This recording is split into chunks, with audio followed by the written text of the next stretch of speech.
and welcome to another episode of We Are Not Wizards. My name is Richard, and joining me tonight is Stephen S. Gibson. Say hello, Stephen S. Gibson. Hi. So I already did say hello. My bad. Oh, yeah, I know, you jumped right in. This is all good. This is a repeat offenders edition. And what we do with a repeat offender is sometimes when we get people on, or most of the time when we get people on, we have a good little chat. And then sometimes, what happens is we say, well, shall we do it again in a little while? And then things like this episode happen. So we had a little conversation, me and Stephen, afterwards. In fact, we talked for a little bit after the show finished, and it was a good chat. So he is back. Yep. From outer space. Yeah. No, I can't. Okay. So, first thing is to say thank you for coming on again, Stephen. You're very welcome. I hope you're well. Well enough. Well enough. Okay. We can get into that. Last time we spoke it was 3 months and 3 days ago, if you want to be precise. It was it doesn't feel that long. It doesn't, I know. I don't know if that's a good thing or a bad thing. If I've left a lasting impression or No, ruined everything. You so have. I think about you when I go to sleep and when I wake up. Especially when I'm pooping.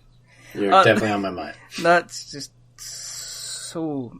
I'm good to... It's really nice to think I'm a kind of a laxative in your life. I guess we better kind of... For everybody that's wondering what the hell's going on, and this is the first time that you've listened, hello! Thank you for joining us. The reason that we do this is because, well, we don't think there's enough podcasts out there about board games and tabletop. And the second reason that we do this is because I wanted to speak to Stephen again, and I kind of run the interview side of We're Not Wizards, so I kind of asked him and he said yes, which is why he's back on again. And we are here to talk about a little bit of Grimslingers, because as I say, last time we spoke, it was the campaign had 14 days to go. Mm-hmm. You were sitting at $67,000. Yep, big money. And you said at the time, I think we'll go to 110, 120. And you were wrong. Yeah. Because you ended up on 150, was it? It's pretty... 150 or a little tiny bit after, but yeah. Oh, yeah. So that was so all in all, that was a really, really kind of good result. Especially, I mean, you jumped up. Let's face it, you jumped up almost. It was $90,000 in the space of 2 weeks, which was a pretty decent kind of jump rate. Obviously, yeah. the game's funded. The game is now in production. How have things been for you in the last 3 months? Well, they have been hectic and good. I mean, obviously it's wonderful to work on your own project, especially one where I'm so in control of kind of everything, every part of it. Mm-hmm. And yeah, but it's also challenging because when you want, I don't know, normally I guess most productions you can give some of the burden to other people, but for me it's kind of like, if something needs to be written, I'm the one that has to write it. If I need art somewhere, I'm the one that does it. Okay. And stuff like that. So anyway, it's been cool, interesting. Have you found yourself working, I take it, the campaign's finished, and have you found that you've had to continue on the same number of hours that you were doing during the campaign, or has it kind of grown even more? You know how people often procrastinate, like college kids. They have a big paper due, and the night before they cram and they do so much to get it done. And oftentimes with production, like you start kind of slow and steady, and then near the end it's like, okay, it's crunch time, and we underestimated everything, and you work crazy overtime and everything. So I try to take the mentality that as soon as a project starts, it's crunch time. Yeah. So that near the end, when I'm a little more burnt out, there's not as much to do. So, since long before the Kickstarter, I've been doing crunch time, and there was just never a point where it's like, okay, things can slow down now. So I've been doing like literally day and night for months and months and months now. So I am tired, which I've told people before. That's nothing new. But you know, I'm investing in my IP, and I'm building a future as a designer. So I wanted to give it all that I had, and I believe that I've done that. Because you've had to obviously plan out all the stretch goals that finished off. Because you, at the time, I think you had up to, was it 125,000? I think you said you had thoughts about. So did you end up? I can't remember off the top of my head. Did you end up going fully stretched, or did you still have stuff that you could have put out there if it had been It was fully stretched, yeah. Cool. Did everything I wanted to do, yeah. That I could do within the time. Yeah. Was there anything that you added in kind of extra that you thought, well, I've kind of added this, but maybe you could have lived without having it in, kind of thing? Or was there more that you wanted to do? Oh, you know, I would have loved to have written like a 200-page campaign. But there's just no space for it, right? Yeah. No, I did add stuff that wasn't necessary, like little cards here and there. I think I was gonna, when I started the campaign, well, I added stuff like side quests and bounties. I talked about this in my last Kickstarter update, but I added stuff that I just really wanted in there that I think ultimately will be fun for people and kind of give more of an impression of where I'm trying to take things. Kind of like this big open world situation. Who doesn't want to make an open world game, right? Well, who doesn't want to make their own IP and have people kind of creating worlds? I mean, it's not just about creating stories. I mean, people always use that big, wonderful phrase, kind of world building. Yeah. Which reminds me, how did you get on with Mass Effect Andromeda? I do remember you say, so what's up next? And you goes, well, I'm going to have some dinner, and then I'm going to play some Mass Effect Andromeda. So how did that work out for you? Well, I was only playing the multiplayer. Yeah. And I stopped. The game is just, I don't know. I think that's how everyone feels. Some people like it, other people are just, Yeah. They need to fix some issues. Have you moved on to something else, or have you just simply not got the time to kind of contemplate playing anything? Or do you take breaks? Do you force yourself to take breaks? Do I force myself? No. As in, do you make sure there's like little bits of Mr. Stephen S. Gibson kind of me time? Yeah. The timetable. The only problem is it cuts into my sleep time. So I often go to the movies. I like going to the movies every week. Or the only game I actually play right now is Destiny.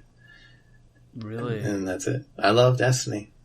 Are you excited for Destiny 2, or? I am. I certainly am. Oh yeah. Are you hyped? I'm hyped. Captain Hype. I must admit, I found the trailer really funny, but as soon as you get Nathan Fillion involved in things, he's got this certain type of voice to him that is he was brilliant as Cady, and he's going to be, is it Cade? Cady, I don't know. It's Cade 6, yeah. Yeah, he's going to be funny. So it's quite good, especially against the other guy, who was all kind of serious and stuff like that. That's kind of quite. Yeah, it was good. I've actually been listening while I work. I listen to Destiny lore videos, which sounds extremely lame, but the lore is actually like. I think it was kind of a happy accident, but it's such a. Maybe half an accident, but it's such a mystery. There's so much mystery that everyone's like, there's these YouTube videos where people speculate over the lore and like try and fill in the gaps and stuff. And it's really, I don't know, quite interesting, which is what makes me really excited for Destiny 2, because there'll be more of an opportunity for that lore to come to light, because it's really well done.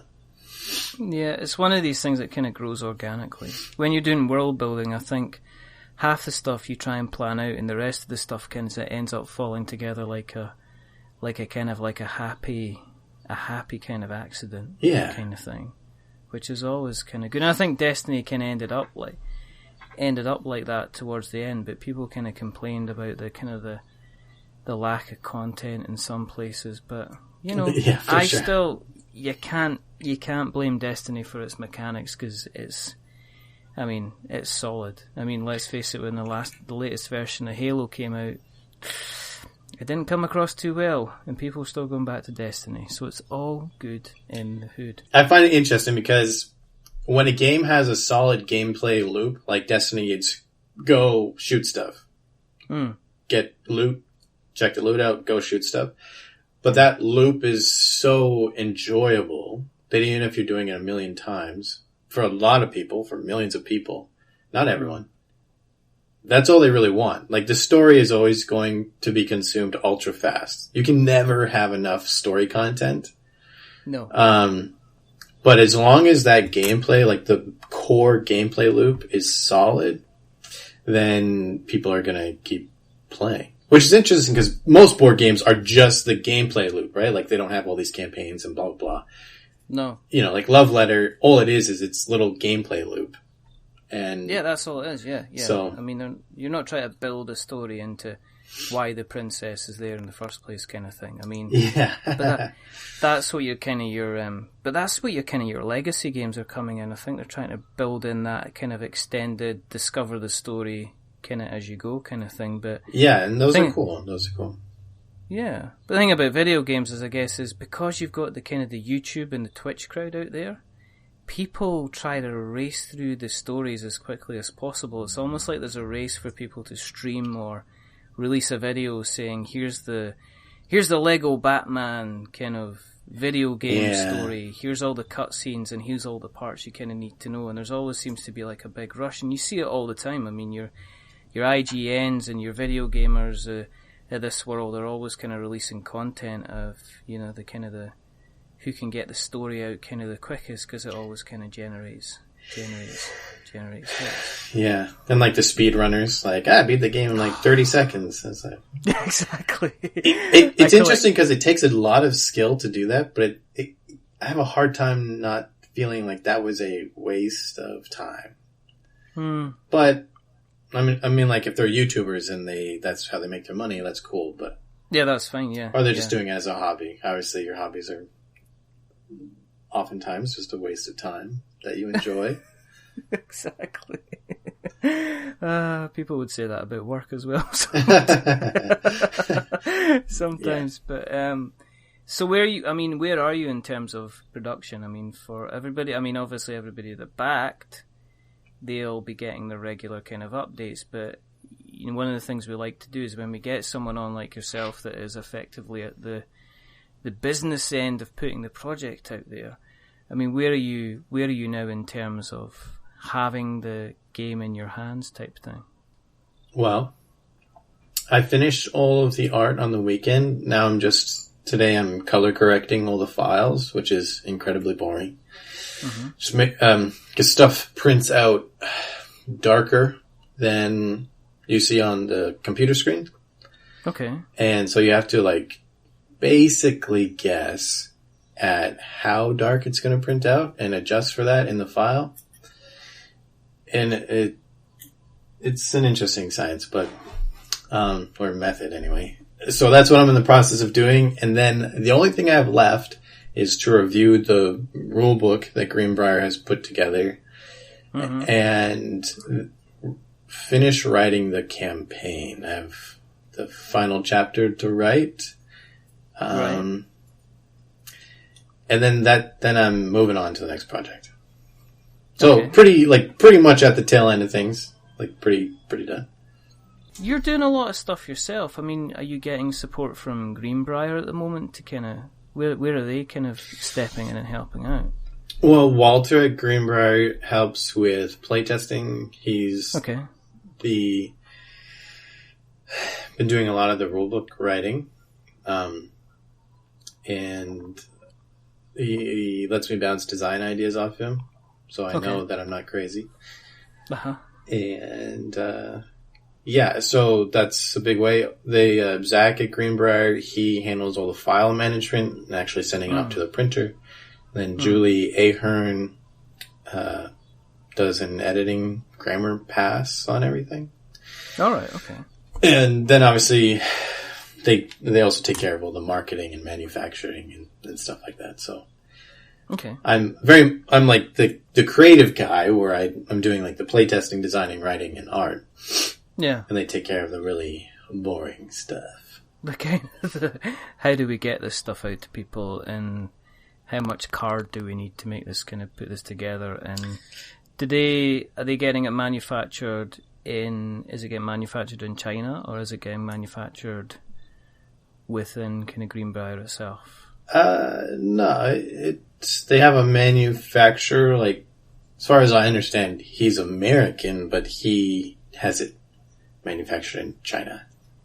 Oh, okay. So, I don't know, I guess like they interface with an American guy who then interfaces with a Chinese manufacturing deal. They seem to have, I've heard a couple of times of people talking about having agents. Yeah. Kind of sort stuff out for them. I've been back and forward a bit with Aaron from Eldra Games, and they said that their agent didn't let them down, but their manufacturer let their agent down by not telling the truth exactly on the quality of components, kind of thing. Yeah. That's caused a bit of a delay in in proceedings. Are you still on set are you still on set to deliver on time then? I mean, is the date still looking reasonable and feasible? I believe so, yeah. Cool. I don't have any reason to doubt it, other than past experiences that it's always late. It's just a rule of the universe. It's just whatever day you say it's going to be delivered, it will not be delivered. And when are you getting have you actually had your hands on a copy then? When will you get your hands on an actual copy? Is that going to be another month down the line, a couple of months down the line? To be perfectly honest, I will probably not see a copy until everyone else sees a copy. Okay. Because, I live in Canada, Greenbrier's in the States, and they handle that. So, when I get my copies that they owe me, it'll be the same time as everyone else getting theirs. Oh, right, okay. So I'll see pictures, but so will everyone else. So. Oh, okay. So you won't have the first one off production or a little prototype sent to you or anything like that at all? Probably not. Oh. I would like that. That would be cool. Yeah. I'll ask. Well, I you should ask. I didn't get it with the first Grimslingers, so I wouldn't expect it this time.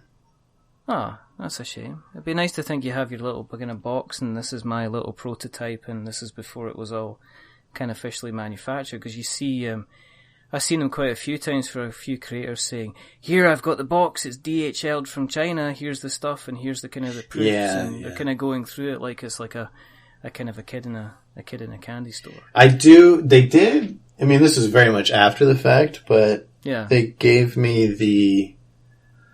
the color proofs of the second printing, the sheets. That was kind of cool. Oh, cool. I have those in a tube that I'll never look at. I'm not a terribly sentimental guy. I don't know. It's just I've won it, I've done it, I've written it, I've drawn it. See you later. Yeah. So I don't care if I have the first copy or the millionth copy, just as long as I have a copy. So yeah. What's next? I mean, what's your next project? I mean, are you hanging around with Greenbrier, what's the plans for yourself next then? Well, I quit as Greenbrier's art director actually during the Grimslinger Kickstarter campaign. Okay. I'll be finishing, obviously I'm still working with them on Grimslingers, and then I'm going to be working with them on Champions of Horror. Yes. That's Walter Barber's game, and he's a good friend of mine. I want to make sure that game, I don't know, is as awesome as can be. Because that was the one you were saying that you were going to go in and help him correct a lot of the stuff and make it look prettier and more beautiful, and just generally give it a bit of a spring clean on the visuals of 5. I'm not sure I'll be able to get to do that anymore. It's kind of like a, time budget thing. All right, okay. But I would like to do that. We'll see. Mm-hmm. But I am going to do the graphic design. Okay. And spruce that up from what people had seen. Because Champions of Horror is like almost 3 years past its original Kickstarter, I think. So that's quite long. Yeah, it's got to get up there. Not 3 years yet, but it's coming up on it. Yeah. Okay. I mean, okay. You can answer this if you want to. I mean, we can keep it in, cut it out. But was there any specific reasons you decided to kind of move on from Greenbrier, or are you not allowed to talk about it? I wanted to go in a different direction. Right. That was probably the right way to say it. Okay. So, yeah, I'm grateful for Greenbrier and how they've helped me make Grimslingers, and I hope they do well in the future. Mm-hmm. But I've gone back to freelancing for different people. Mm-hmm. And just working on other of my own projects. Okay. Is there going to be more Grimslingers then? I mean, are you looking at kind of more expansions, or are you putting kind of Grimslingers to bed now for the while? No, like, there will be more Grimslingers. So there's no reason not to, like, buy the Northern Territory. No. And think that, I don't want people to think the story where it leaves off is not going to continue, or whatever. There will be more Henrietta, is that what you're saying? Yeah, there'll be more Grimslingers in the future, for sure. Okay. Yeah. Okay. And you said, obviously, Champions of Hara, you're going to be helping with that. What's next on the horizon for yourself after that? Are you looking at something completely different now? I'm still working with board games. Yeah, I mean, one of the reasons I went back to freelance is it just pays better. I mean, that's typical of freelance. And I'm always, thankfully, I've always been flooded with requests for people on their games, which I'm very grateful for. So there's a couple of games that or at least one, that's coming up during the same time as Hara. But it's not a definite thing. But it has to do with a movie. It's a movie IP board game. Really? Which is cool. A pretty big movie one. So hopefully that works out. And I'm also... Sorry. Can you whisper to me what it is? I don't know. No? I'm not under an NDA, so I don't know. Yeah, no, but you never know, because you don't want somebody kind of catching on and saying, right, here's a new board game kind of IP. I could just go down a list of, is it a 1980s movie? I don't know when it was. It has to do with a robot. Robots. Short Circuit? No. I'll tap my nose if you get it. Oh, right, okay. You'll give me a nod and a wink. Yeah. I'm not going to continue to guess, because, robots, that could be anything. Could be Daryl, the movie, the board game. Yeah. I'll just say it has to do with robots and the future, and we'll leave it at that. We'll just leave it in the... Okay, that's fine. You can, It's a pretty big hint, though. That's the last thing I want, is, getting an angry Skype message from you in 2 weeks. No. Some guy kind of just checked in on what I was saying, and the next thing I know, I'm getting a lovely little email telling me I'll never work in the industry again. So thanks for that, Richard. No. I mean, I don't know why anyone would be upset. It's like free advertising, right? I know, but you know what people are like. They're very, very protective of their IP and how they do their IP and, kind of stuff like that. We have spoken a couple of times. Obviously, I don't want to press you on kind of stuff that you can't really talk about and then end up potentially getting kind of in trouble about. But, I like getting in trouble. It's okay. Have you ever read my Kickstarter updates? I'm pretty open.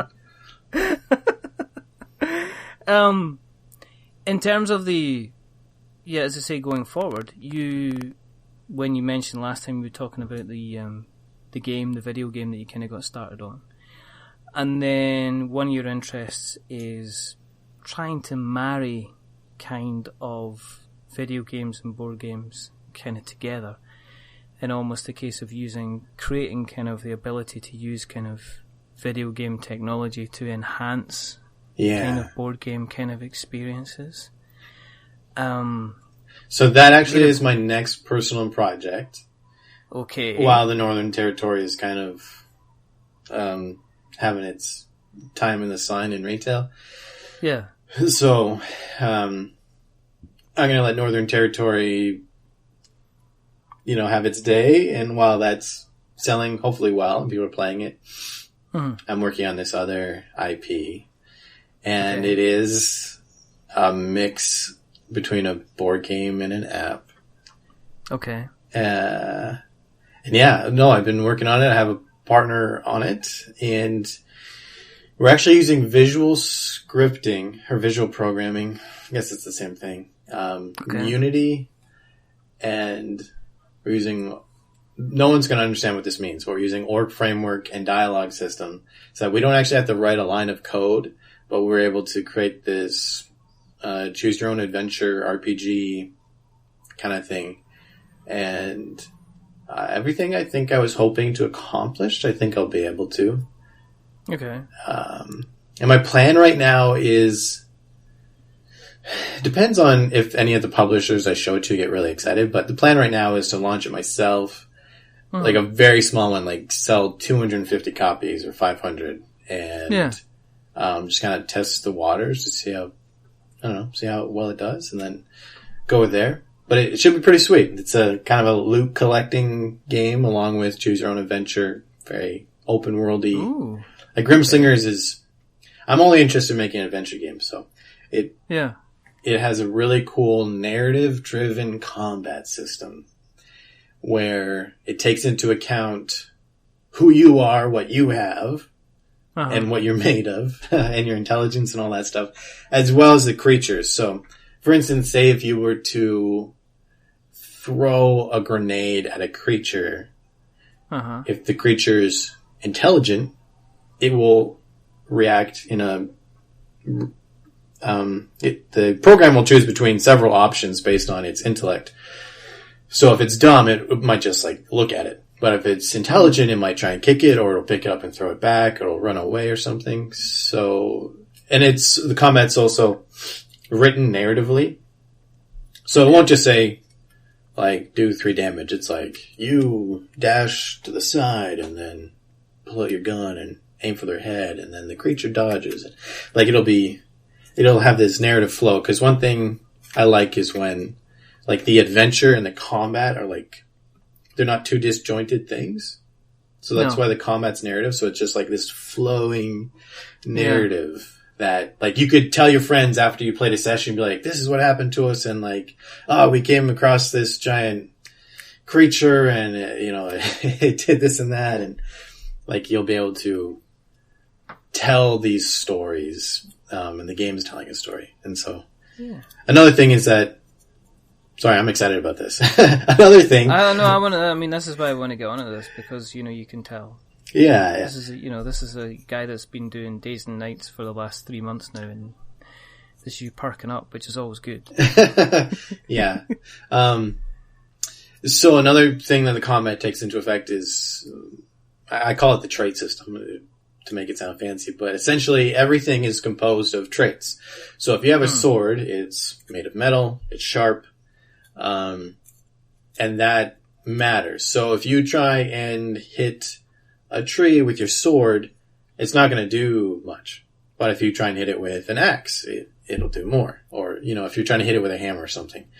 Okay. And so all of these things matter. In the game, I've been playing Dark Souls, so I like the idea of the game not holding your hand. I was just about to say that, because in Dark Souls you get your dex build and you get to, what game have you been playing? Is it? Just number 1. Oh, were you not starting out number 1? Yeah, I just got it on PC, so. but it's still so good even today. Yeah, of course it is. Yeah. But I like that players are. It's not going to hold your hand. Like it'll be like, here's this thing, and here's what you have. Do you want to hit it with your fork, or do you want to throw something at it? And you'll have to learn. Like, okay, I can't attack the tree creature with my shield. It's useless. Yeah. Or, I know this creature's too smart to use a grenade against it. Mm-hmm. And it'll be like that fun of figuring out like how to approach these things and like actually gaining some kind of expertise, like an actual experience that's not like a statistic. Yeah. I think is really interesting. And so we're going that way. Yeah, you're right. No, you're right, because one thing about D&D is and I do play Dungeons and Dragons now on a regular basis when we can. Yeah. Is that you will have this massive amount of atmosphere built up, and the DM will go as far as putting voices and everything like that. Yeah. And then it'll be a case of, okay, he says something and you're not sure what he says, and then it's like, okay, roll for perception. And then it kind of is based on a dice roll as opposed to the fact that you've now spent 20 hours exploring this place and you know all the characters and stuff like that. You can still kind of like fail the fact you're looking at him and saying, I know you're lying, I know you're telling us an absolute pork pie of a lie. Yeah. And yet because I rolled a dice and tells me I rolled a 3, you're going to get away with that kind of lie. So you try to take it a little bit kind of further and using the traits so that as somebody gains experience, they will actually say, well, yeah, you are just talking out your hat. Yeah, stuff like that. Okay. So it should be really interesting. And my own playtests at the moment have been really, really cool. And like every fight, even if you fight, the tree monster a bunch of times, because it's an app base, there can be so many different behaviors for that creature. Yeah. In Grimslingers, I'm limited to the cards, right? So each creature has like 3 of its own special attacks, which is fine. But, with the app, I'll be able to like update the game on the go. So like over time, I'll be able to add more and more behaviors to the creatures. And like, it'll be like, next time you sit down to play, there'll be like, maybe a little update where now there's a new creature in the game, which you just couldn't get with a regular board game, right? Like, I love the idea of being able to patch a board game, especially just because otherwise to patch a board game takes months and months and months, and you have to run another Kickstarter to afford it and blah, blah, blah. Yeah, I know. I mean, or you have to produce an errata, and you need to make sure that people can read the errata, and there's always people that don't like the fact that you've not done the rules correctly in the first place, and at the board, and if you try and do a second version of the game where you improve it, there's always going to be somebody that says, well, I gave you money, so why wasn't what I got perfect? Yeah, at the same time? That's always frustrating. Or, give me this free, I want everything. I want kind of everything free. But we spoke about this kind of off the pod a couple of weeks ago about the ability to be able to make changes to rules in games kind of easily, and it's going to be a hell of a lot easier if you do it through an app as opposed to just telling people to, here's a PDF, this is the change to the kind of the rules kind of thing, which is exciting. And it's interesting you spoke about Destiny, because Destiny, if there's a game out there that's kind of been patched to change how it plays. Yeah. And you know what? Like, basically every video game now is like that. And there's a problem where because developers can do this, they release a crappy game to get the money to continue production, which I don't know. Like, players don't like it, but like from the developer side of things, it's like, I can't keep making a game unless I make some money, but it's not ready. So I either throw away 3 years of my life, or I release a kind of buggy game, like early access. And you do the facial animations later on. Yeah. Yes. Mass Effect, right? Exactly. Yeah. And so I don't know. I think that people, or developers, board gamers anyway, eventually having access to having like an app with their game to release these rule books Because I think one thing people like about board games is there's so much onus on getting it right when you ship it. Because it's really hard to fix it afterwards, which is why board games are probably more solid or more consistently without issues than video games. But, I don't know. So how's it going to play? Are you going to have a physical board with kind of miniatures or standees that you use, and then you'll refer to the app at key points, or will the app kind of be silently playing in the background, or am I in danger of getting you to kind of spill your guts? And I like spilling my guts. It's cool. I just want to talk about it. Yeah. So yeah, that's fine. I'm a fan of like minimalism. I don't like games where it takes like forever to set up. So the game is fairly light component wise. There are dice. If you know anything about Grimslinger's Northern Territory, the areas you explore are procedurally generated with a card deck. And that's going to be the same thing in this game. So the app will be like, hey, set up this area like this. And you'll do that, and that's the area you explore, and depending on what card you flip over, you'll go to the app and say, oh, this card says special event in this area. So you would click special event in this area, and then it'll choose an event for you to resolve. You will have like cards that represent your players and the creatures, but the creature art, I haven't fully decided, but it might be on the cards. Otherwise, the cards will be kind of generic, like creature 1, 2, 3. And then the app, you'll be like, all right, I'm attacking creature 1. Okay. But, so there's just a couple cards on the table. It's mostly the map that you're moving your piece around. And I want it to be something that travels really well, because part of the idea is that you'll be able to take your character, which is saved on your phone, and then go play with any group. All right, okay. So you could be playing solo at home, and then there's a game night, and people are playing this game, and you want to bring your character along. So you just bring your character, you're good to go. Or it's just really like travel friendly, I guess. Won't be a huge box. Yeah, it's going to be transferable as well, like a transferable. It's like it's almost like having an online multiplayer. Yeah, it's very much me trying to make an actual board game MMORPG kind of thing. And it's interesting because it's a board game, it's like social in the way that you want to be social, like those more intimate social interactions, whereas most MMOs, like they're social in that you see other people, but rarely do you interact with them. But in this one, like, I don't know. I just think it'll create a very interesting and enjoyable experience. Well, I think that's one of the things that people are always crying out in multiplayer on video games is that, yes, I can go and do a raid with 5 other players, but I can't sit down with 5 other players and kind of play. Yeah. The only game I've done that recently with is like,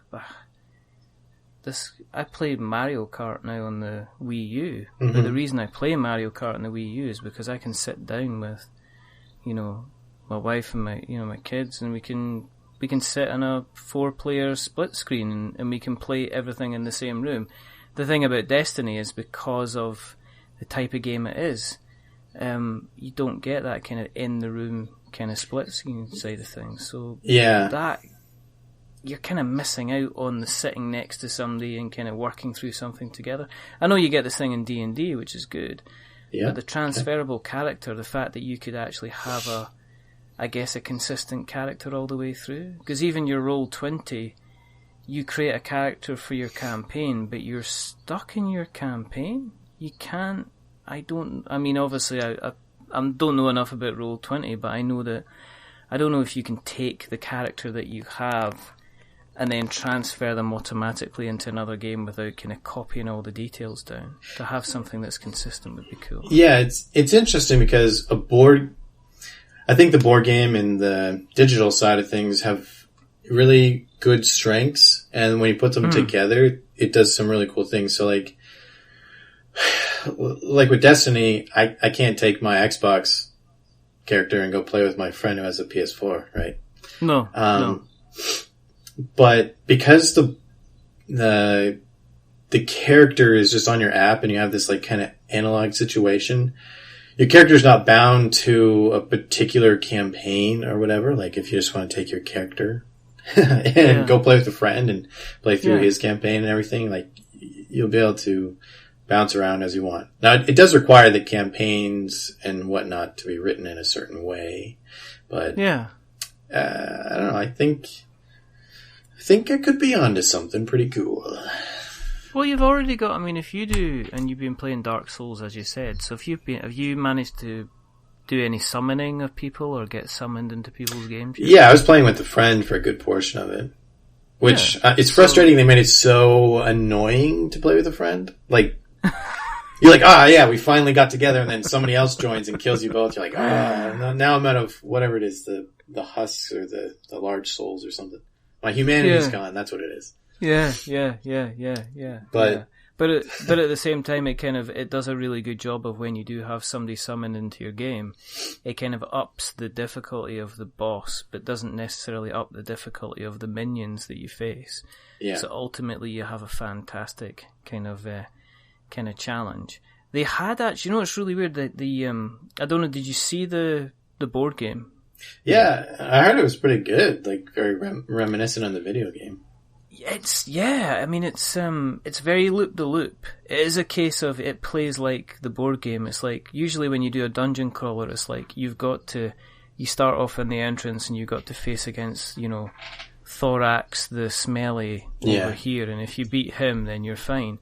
But the way the game seems to play is that the boss is just like Dark Souls. The boss could be like, say, 100-yard dash to the door, and you can get through there quite quickly if you want to, if you're playing a campaign.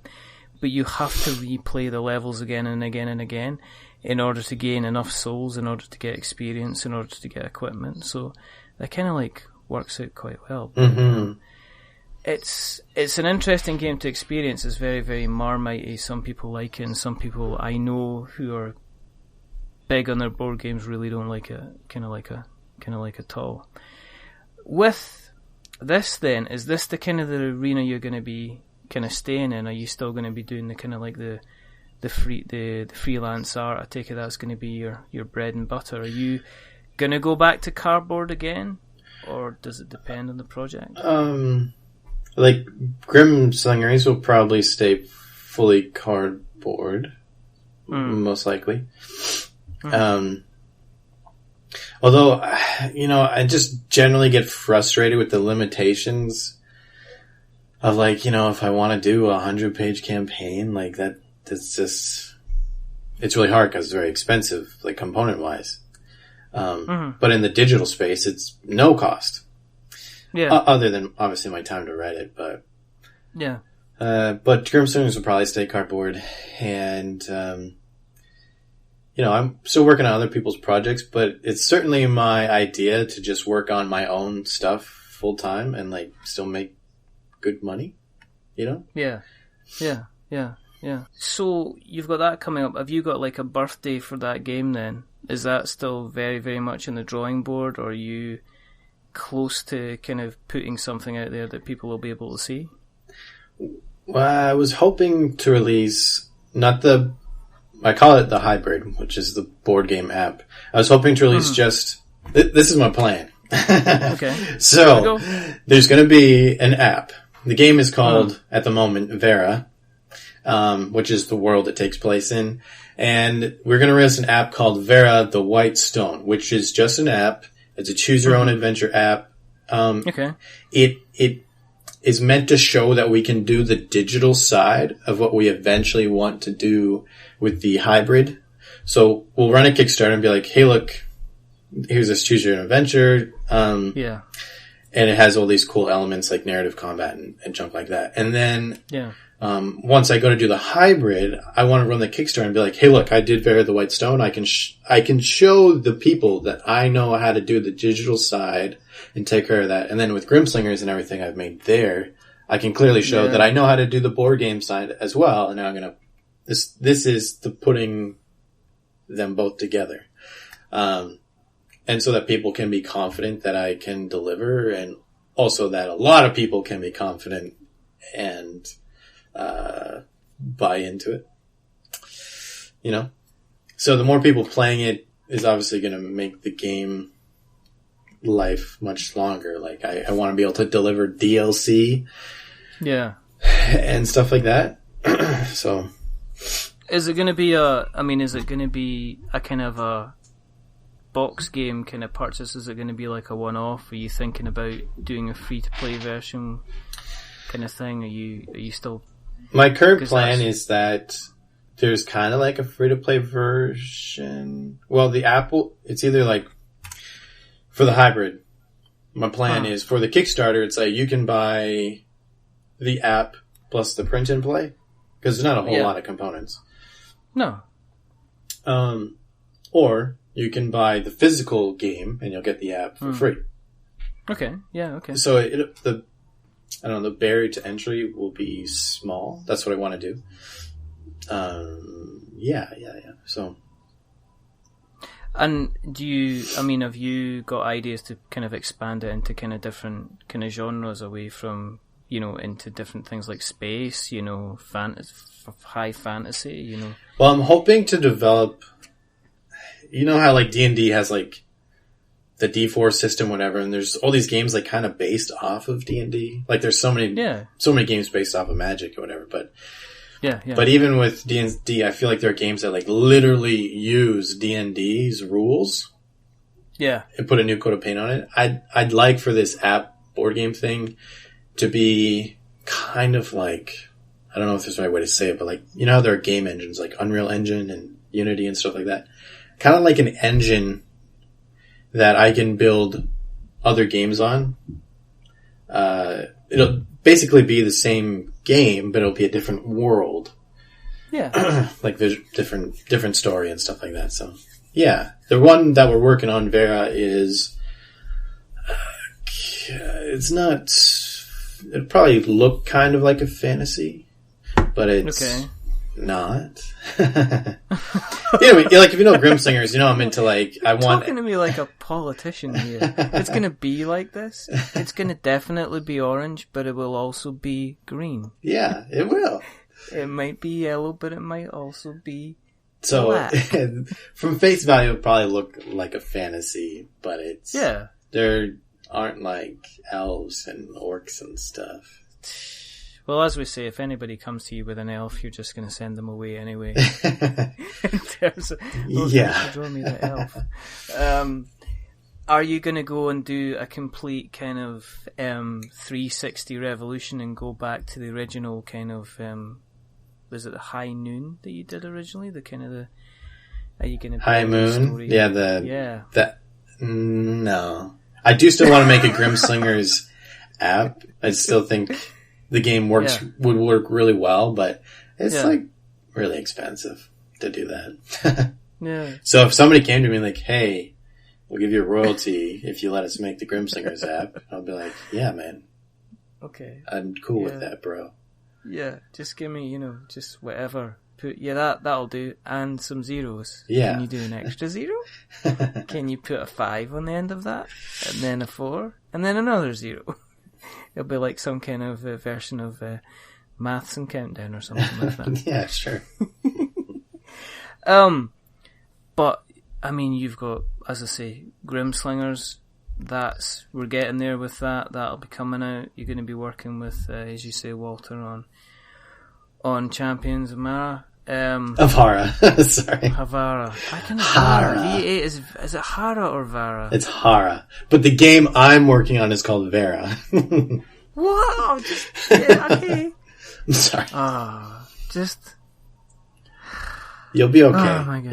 You'll get through it. It's just all going to be an absolute mess. I'll be there for you. My brain's going to be, this is going to be a nightmare to edit because I obviously want to edit myself to make myself look stupid and everybody will know you are utterly and kind of absolutely kind of stupid.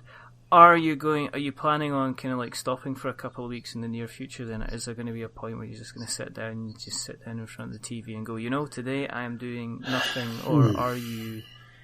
I really want to do that. I really, really do. Yeah. But I didn't really get a lot of money for doing Grimslingers. enough to just keep going, but not enough to take a break. Right. Okay. So, part of freelance is like to build a lifestyle where I can take breaks from working crazy. Yeah. So, my goal ultimately is that when I die, I will be. Don't do this because you said this last time. Oh, okay. Sorry, I'm being too morbid. No. Yeah, you did say this last time. I says, well, first of all, it's like, well, what are you doing next? You went, I'm going to get some dinner and play Mass Effect Andromeda. And I says, no, after that. He says, well, I'm probably going to die. And it's like you're having the same conversation again. Yeah. Anyway, what were you going to say? You hopefully that when you die, you have ... some rest. No. My real plan is that next year I can make enough money to go take my kids to Disneyland or World or whatever it's called. Oh, cool. And that would be like the first vacation I've taken in my life. Really? Yeah. So I'm excited if I can make enough money. Are you going there for you, or are you going there for the kids?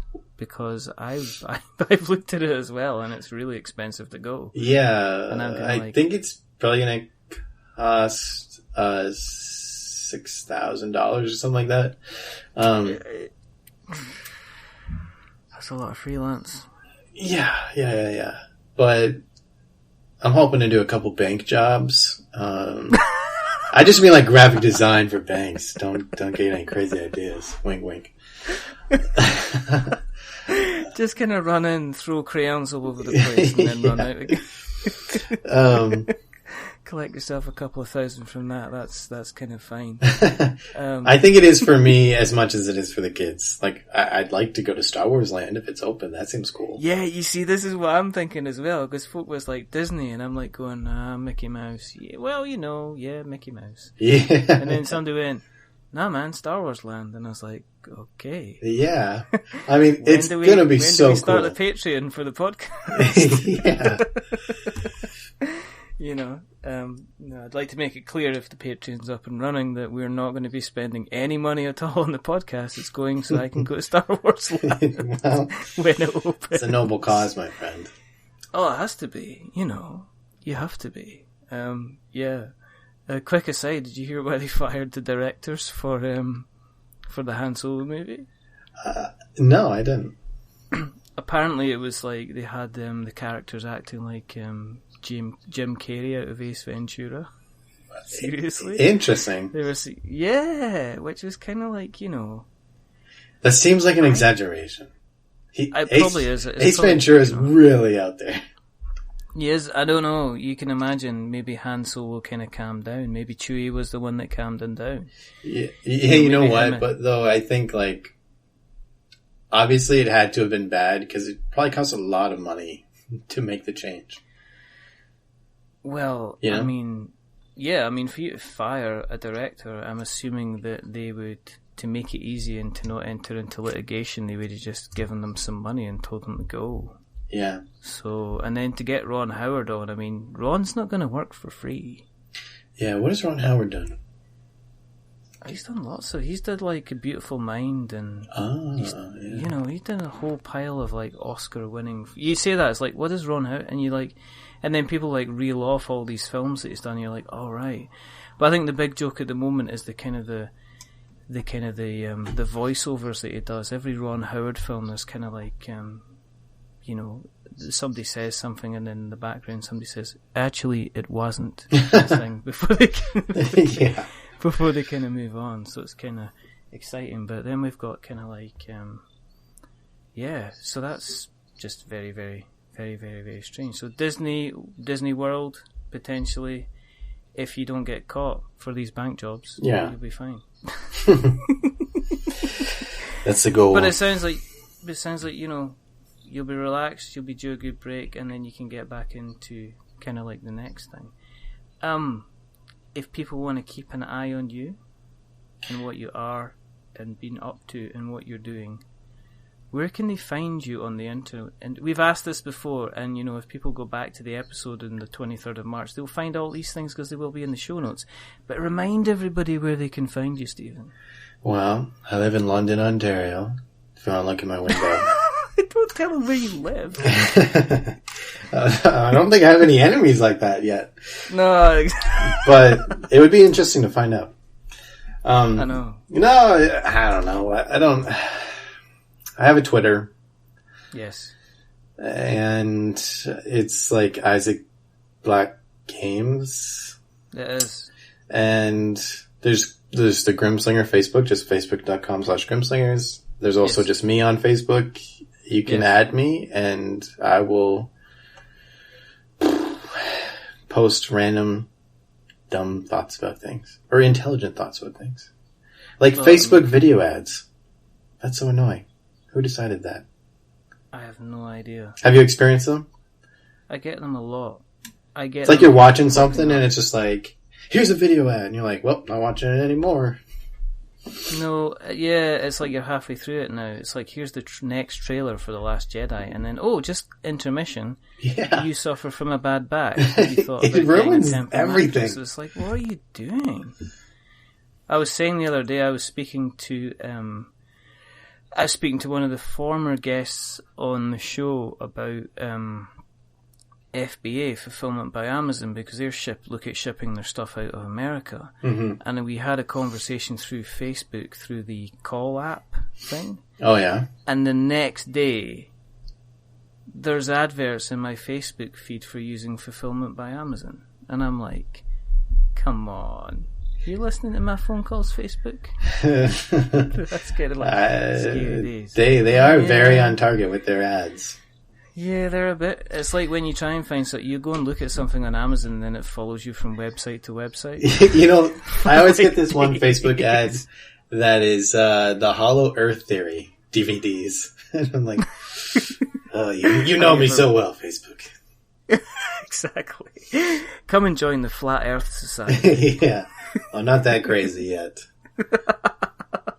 I've seen that. Somebody posted up, just as a quick aside, somebody posted up the first, there's Facebook groups for the Flat Earth Society. Yeah. And the first post was like, uniting Flat Earth believers around the globe. It's true. Somebody's got a screenshot. Somebody's got a screenshot of that. And actually somebody posted on Twitter, because Twitter's changed its UI, so the photographs are now in a circle. And they're like, this is now perfect. Yeah. And they put a picture of what the flat earth looks like. And of course it now just looks like a globe. As opposed to it looking like the flat earth that it was before. Yeah. Yeah, but enough of that nonsense. Obviously, as we say as normal, if you want to keep an eye on what we're doing, then you can search for us on the local usual channels. So we're on Facebook, we're on Twitter, we're on Instagram. We're on Stitcher, we're on Acast, we're on Podknife, we're on Apple Podcasts, and if you search for We're Not Wizards, you will find us all there. If you like what you've heard tonight, thank you very much. If you liked, if you'd like to pay us in kind, then go to iTunes and leave us a review. Remember that not to give us 10 stars, because that makes us big-headed, and not to leave us none, or 1, because that will make us cry. Leave 5, because that's the middle, and it's average, and we're a bit average. That's why do you say that? Leave them 10 stars, people. Leave them 10 stars. But you can't get. That's the whole point. You don't get 10 stars on iTunes. Oh, you only get 5. I don't use iTunes. I'm cooler than that. All right. Okay. What do you use? I don't use anything. Right. It's nice to know. It's nice to know you listen, Stephen. Yes, hey, you have it on the interwebs too. Yeah, I know. You can just stream it. It's fine. It's all good. Listen, thank you for coming on. You're welcome. I know that you are very, very busy. I know that you have been basically working very, very hard for the last kind of 3 months since we spoke. So I appreciate you telling us about where the campaign is and telling us about what's happening in the future. My pleasure. It's always good fun. We shall get you back on once this, Thera, you guys remembered it this time. The Vera, yeah. Vera, or whatever. Yeah. It's online. Yeah. Yeah, I would love to be back on. Yeah. Your show. That'd be cool. Thanks. Anytime, friend. No, you know, anytime. I just keep asking and I'll stop sending the 5 emails a day just with please come back on, please come back on. I can put them down to 3 again. Can take you off that intense. But no, again, seriously, thank you for coming on. It's always good to have a chat. And I guess there's only a couple of things to do. The first thing is to remember that we are many things, but we're not wizards. Are we wizards, Stephen? Yeah. Yeah, okay, I thought you would say that. I'm too predictable. Yeah, I know. You had to. Well, the first time you say no and the second time you said yes, so it's acceptable. It's an average of a maybe, which I'm more than happy to kind of accept. And the second thing is to say goodbye. So it is a goodbye from the fantastically talented Mr. Stephen S. Gibson. Yeah. Remember to keep an eye out on his Twitter. Keep an eye out on what's coming up after Grimslingers, because even though I can't talk about it properly and pronounce what it's actually called, keep an eye out on there, and as soon as we have more information we shall put it, and we'll put some stuff in the show notes just to remind you where you can find this fine fella on the internet webs. Thank you. So, say goodbye, Mr. Stephen S. Gibson. Au revoir. Just can't say it, just, I know. I need to grow up. Goodbye, people. I love you. I'll miss you. Sweet. Oh. For now, we'll get you back on 3 months anyway. They won't, it'll be fine. Yeah. And it's a goodbye from me. Remember, stay safe. Roll 6s. Keep an eye out for the future when you'll be taking your character from your own game into somebody else's, all through the thanks to a little app made by Stephen here. Hey, Until the next time. Goodbye. Bye.